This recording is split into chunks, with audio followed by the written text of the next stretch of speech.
का हाल बा चाची? प्रणाम। हेलो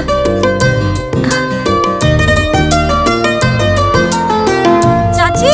हाँ प्रणाम, का हाल बा? खुश रहा। हाय हाय धरी। प्रणाम भाभी। खुश रही खुश रही। ई कैसन पहुरा बबनी? हमरा ससुरारी से तीज आयल रहे। अच्छा अच्छा, ता अभी ऐजे रह के बका बबनी?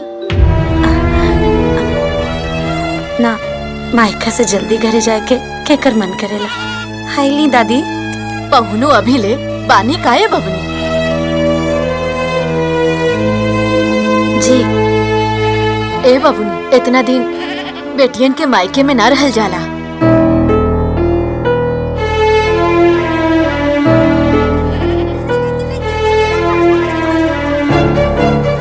अभी ऐजे रह के बका बबनी? ए बबनी, इतना दिन बेटियन के मायके में ना रहल जाला।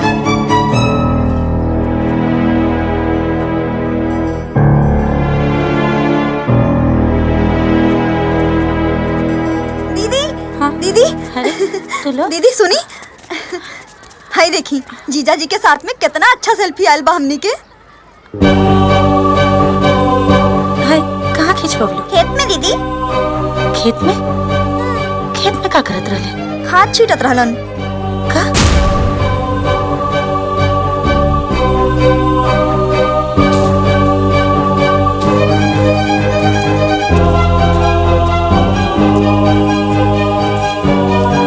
सुनी, ये आप खेत में खाद काहे छीटतानी?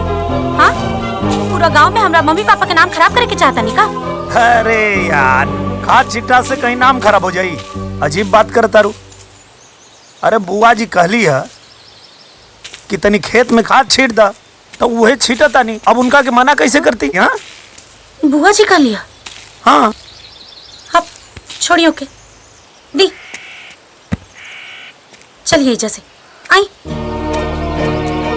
अरे आती, अरे बात तो सुना, काहे नहीं आयल बारू?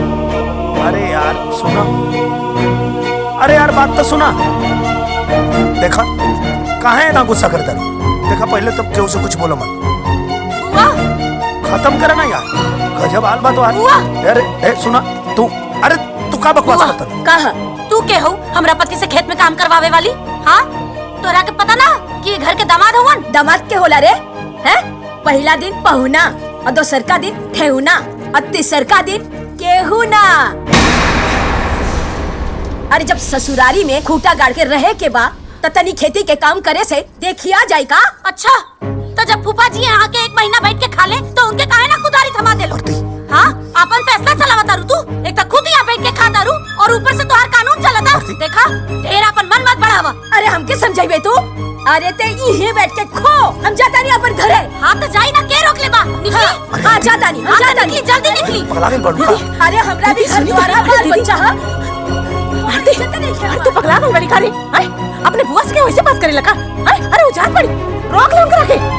हम काहे रोकी? जीजी जीजी रुक जाइए। जीजी अपनी बात को बुरा मत मानिए। जीजी सुनिए हमारी बात। ऐसे काहे करता हूँ? जीजी जीजी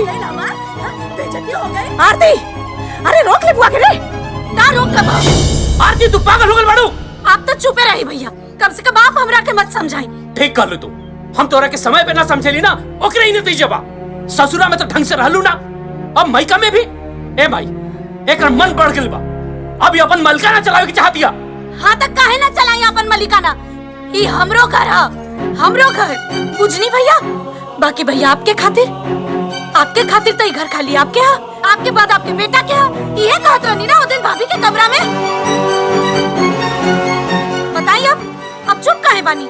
हाय देखी, अब पता चल गई इनकर असली नियत। ये यही तक काहे आइल बिया? इनकरा तो घर में हिस्सा चाहिए, तभी तो ये नाटक रच ले बिया। हिस्सा? हमके हिस्सा चाहिए घर में? और न तो का? अरे नाटक हम ना, नाटक तू रचा तारू। ये असली नागिन है जो हमरा भाई के मन में जहर भर दिया। आरती, भाभी से कहू ऐसे बतियाला तो रख दो। चलो पीछे, थोड़ा आराम से बात करा। और ये मत भूला, खाली तोहार बहन ना, हमार बीबी भी बिया। ए बाहुन के बाहुन, हमरे पाँव से तमीज से बात किया ना तो ससुरारी में इतना कुटाई बा ना थोबड़ा भी केहू ना पहचान पाई। हम बतौले रहनी ना बहुत बदमाश आदमी है। बदमाश आदमी अबे तो का करबे रे? क्या करबे? हटाइए चुप। बिल्कुल यहाँ कोई बदमाशी ना चली। चुप करा लो। बहुत देर से तमाशा देखा तारी। अरे हमरा के घर में गणेश ना चाहिए।